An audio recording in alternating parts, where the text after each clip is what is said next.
बिस्मिल्लाहिर्रहमानिर्रहीम। अस्सलाम वालेकुम रहमतुल्लाह। मैं हूं हकीम अब्दुल बासित। आज की हमारी टॉपिक है माओं के हवाले से, उन माओं के जिनका दूध में मसला होता है, जो अपने बच्चों को फीड नहीं कर सकती, जिनके मिल्क की मिकदार कम होती है रूटीन में, तो उनके लिए अक्सर ये मसला आता है कि बच्चे की पैदाइश के बाद माओं में ये मसला बहुत ज़्यादा पाया जाता है। उसकी जो बुनियादी वजह होती है वो उनकी सेहत होती है, फिजिकल वीकनेस होती है। वो उनकी सेहत कमज़ोर होती है, तो उसकी वजह से दूध की कमी होती है और वो अपने बच्चे को उस तरह फीड नहीं कर सकते जिस तरह बच्चे के लिए भी दूध बहुत ज़्यादा ज़रूरी है, बहुत ज़्यादा ज़रूरी है। तो उनके लिए है, तो एक तो पहले ये रिक्वेस्ट है उन माओं से जिनमें ये मसला है, तो अपनी खुराक पे थोड़ा सा तवज्जो दिया करें, सब्जियों की तरफ आए, कुछ फ्रेश फ्रूट इस्तेमाल किया करें, दूध इस्तेमाल करके, दूध बहुत बेहतर है उसके लिए।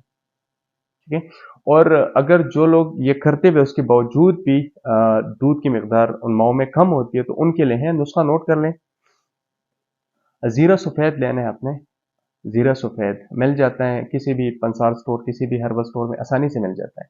उसके अलावा आपने सौंफ लेना है, सौंफ, सतावर लेना है और तिल सफ़ेद लेनी है। ये चार चीज़ें हो गए, जीरा सफ़ेद, सौंफ, सतावर और तिल सफ़ेद। इन चारों को इक्वली मकदार में लें। फॉर एग्जांपल आप लेते हैं 100 ग्राम लेते हैं, 150 ग्राम लेते हैं, सबको बराबर मकदार में लें।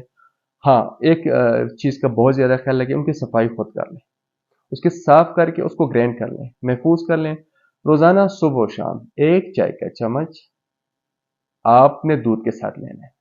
वो माए जिनको गैस्ट्रिक इशू होती है तो वो इसको खाने के बाद लें। अगर गैस्ट्रिक इशू नहीं है तो वो खाली पेट लें, बहुत ज़्यादा बेहतर होगा। अगर खाने के बाद लेते तो खाने में कम से कम आधे घंटा का वक्फा रखें खाने और इसके इस्तेमाल में। तो वो एक गिलास दूध के साथ एक चाय का चम्मच सुबह, एक चाय का चम्मच रात को, ये इस्तेमाल करें। इंशाल्लाह दूध के हवाले से जितने भी मसाइल होंगे इंशाल्लाह वाफिर मकदार में पैदा होगी और आप अपने बच्चों को बेहतर तरीके से फीड कर सकेंगे इंशाल्लाह। दुआ में याद रखिएगा। इंशाल्लाह दोबारा किसी दूसरी वीडियो के साथ फिर हाजिर होंगे। जिन्होंने चैनल सब्सक्राइब नहीं किया तो उनसे रिक्वेस्ट है कि चैनल सब्सक्राइब करें। अल्लाह हाफिज़।